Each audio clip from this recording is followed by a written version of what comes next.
In today's video, I'm going to teach you how to use the Atlassian Cloud Migration Assistant for Jira. Before you begin the migration process, it's important to make sure everything is ready. First, confirm that you have administrator access to your Jira server or data center instance, because without the right permissions, you won't be able to install or run the migration tools properly. You'll also want to check that your current Jira version is supported by the Migration Assistant.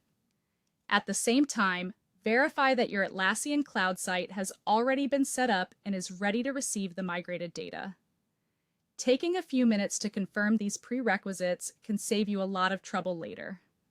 Once that's done, open Jira Server or Data Center and go to the administration area using the settings icon.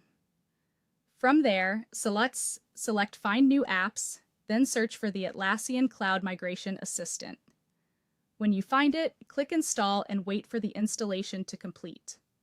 This assistant is the main tool that guides you through moving your Jira data into the cloud. After installation, open the Migration Assistant. You'll be prompted to log in with your Atlassian account so the tool can connect your current Jira environment to your cloud site. Next, choose the cloud site you want to migrate to, then authorize the connection. This step securely links the source and destination environments, which is necessary before any migration work can begin. Now you're ready to run a pre-migration assessment. In the assistant, click Assess Your Apps and Data. This scan helps you identify anything that could affect the migration. Carefully review the compatibility results for your apps or plugins, your users, your projects, and your overall data size. If the assessment flags any issues, resolve them before moving forward.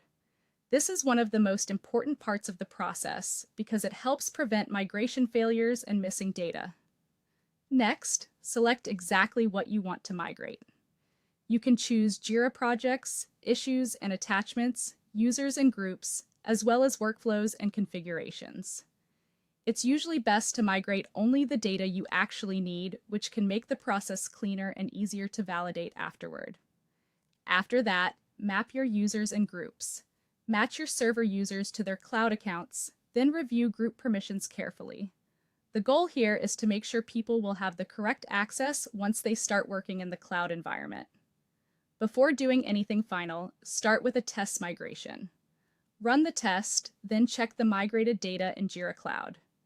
Verify that issues, boards, permissions, and attachments all appear as expected. If you find problems, review the migration logs and fix them before attempting a full migration. Common issues include missing apps, permission conflicts, or unsupported configurations. Once those are resolved, you'll be in a much better position for a successful move to Jira Cloud.